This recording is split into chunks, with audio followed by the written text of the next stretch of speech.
Honourable member for Harbour Grace, Portagrave. Thank you, Mr. Speaker. I'm just going to do some adjustments over here on my desk. So obviously, we are debating, of course, an act to amend the House of Assembly Accountability, Integrity and Administration Act.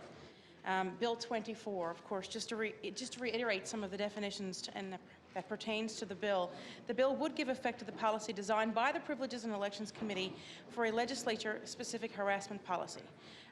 And to outline some of these changes that are important, that are obviously different from the process experienced just some time ago here in our legislature, this bill would repeal the Premier's ability to initiate a review that would follow a different reporting mechanism than was initiated by another member. So that in itself right there, Mr. Speaker, would set us on an entirely different track than what we did experience.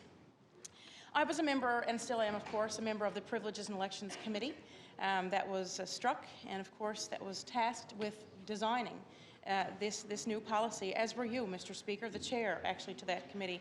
And as you know, we spent a lot of time, we spent the whole summer in here into the fall, doing consultations with different groups, Respectful Workplace, Human Rights Commission, EGAL, Equal Voice, a number of these people that we heard from in organizations, so a lot of work was done. And of course, the final report includes the proposed harassment-free workplace policy applicable to complainants against members of the House of Assembly and a recommendation that it be adopted by the House. The Privileges and Elections Committee, of course, was pleased then to recommend the proposed policy that outlines a comprehensive definition of harassment, which is important. And as you know, those definitions can get tangly and there can be loopholes, as we've seen and experienced. Provides a confidential support mechanism through the establishment of a position independent of the legislature, including its statutory offices, to provide support and guidance to individuals throughout the process.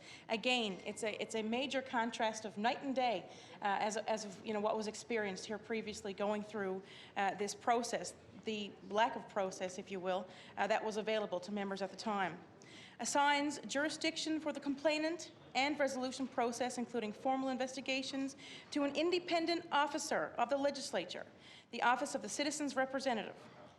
Establishes a clear process for complaints, provides both informal and formal resolution options, includes mechanisms to protect confidentiality, which we know there was no respect for confidentiality in the process that was undergone here just some time ago.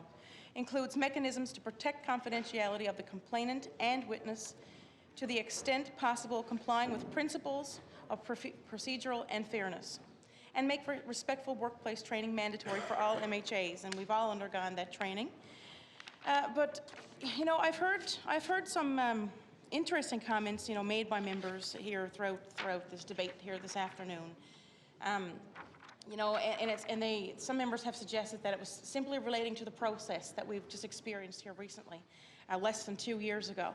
But Mr. Speaker, I would venture to say with great confidence that there's been questionable conduct and treatment that have gone on in this legislature for many, many, many, many years prior, to 2015, and not just this legislature, but legislatures across Canada.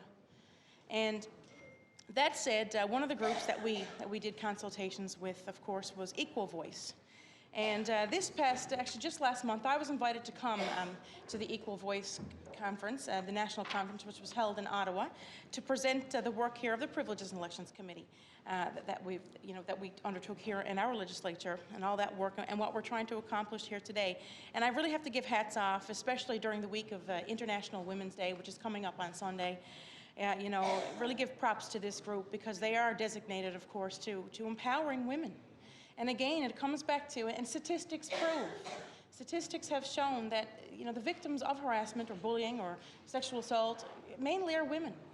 It's great to say, some people can't relate, or they think it's an inconvenient topic, or it's uncomfortable. Yes, it's uncomfortable. But if we don't have these conversations now and make these legislative changes now, how can we expect healthy change? I put that question out to all my colleagues here on this House, on all sides of the House.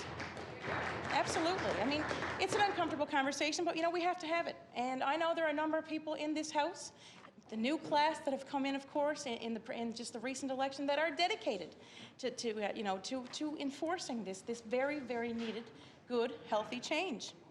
So I'd like to recognize the national organization Equal Voice, a non-partisan network with chapters and campus clubs across Canada dedicated to electing more women to political office.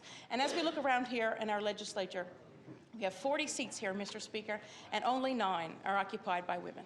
So right there and then, that says something, that speaks volumes right here. So in February, as I mentioned, I traveled to Ottawa to present as a panelist at the Equal Voice Forum on gender sensitivity legislatures and to identify and address some of the systemic barriers women face within legislatures across the country and to help create a political culture conducive to attracting and retaining more women in politics.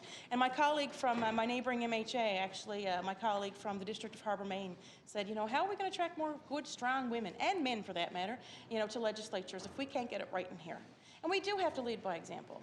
And as we've heard, as politicians, we're on the ground, we're talking to our constituents, we're getting that feedback, and it's safe to say that, the residents of Newfoundland and Labrador have expressed great disappointment in what they've seen here lately in our legislature members. And you know what? It's not one member, it's not 2 members. Every MHA in this House wears that. So we are responsible to have these conversations. I don't care if they're uncomfortable. If we don't do it, how can we make it better for the next generation coming up? How can we make change? So unfortunately, we find ourselves having these uncomfortable situations and conversations, but they have to be had. And please God, we can create some good change here, and that's what's happening in this bill. I certainly believe there's room to improve on the bill. I agree with the comments made from other members about what should be included.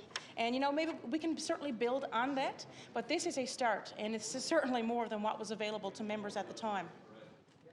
So again, this forum in Ottawa was focused on solutions and opportunities for action.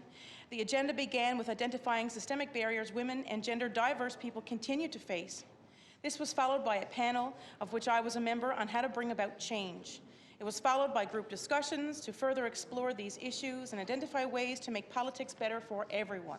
Not just women, not just men, for everyone.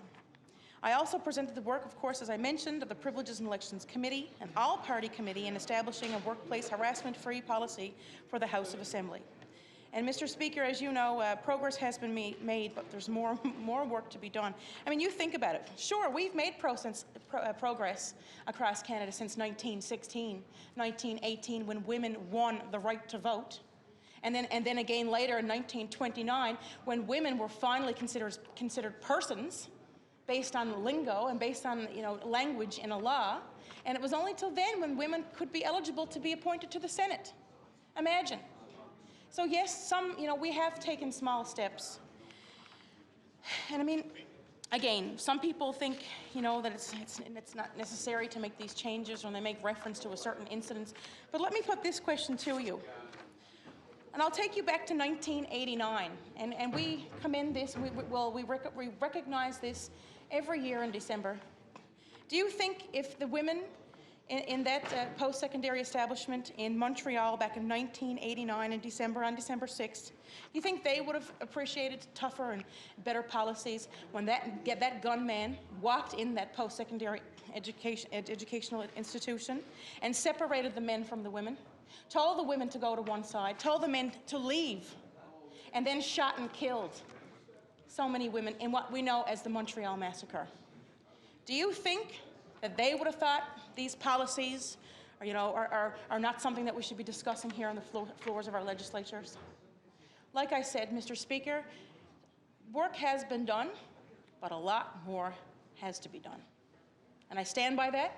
I'm committed to that. I'm proud to represent the district of Harbour, Grace, Portagrave, and I get a lot of great feedback back from my constituents say, you know what, we're proud of the work you're doing.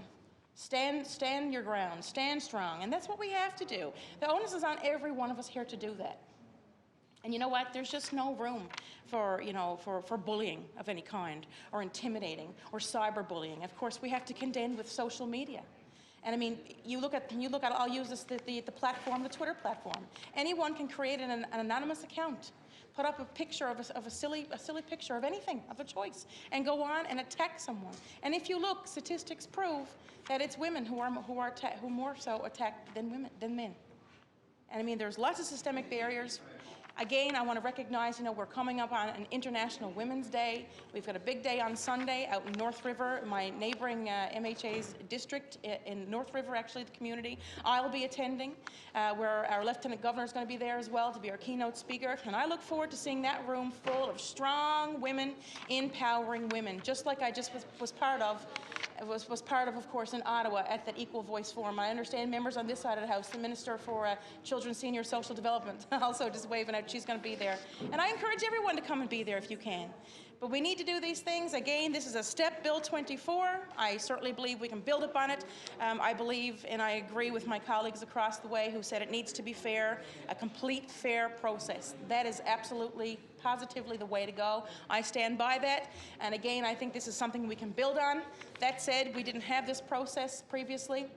This is putting something in place now, but again, it's something that we can build on. On that note, Mr. Speaker, I don't need to belabor this issue. Everyone here knows that this is something we have to do, and we have to stand up for. If we want change, ladies and gentlemen, we've got to stand strong, and we're committed to that change.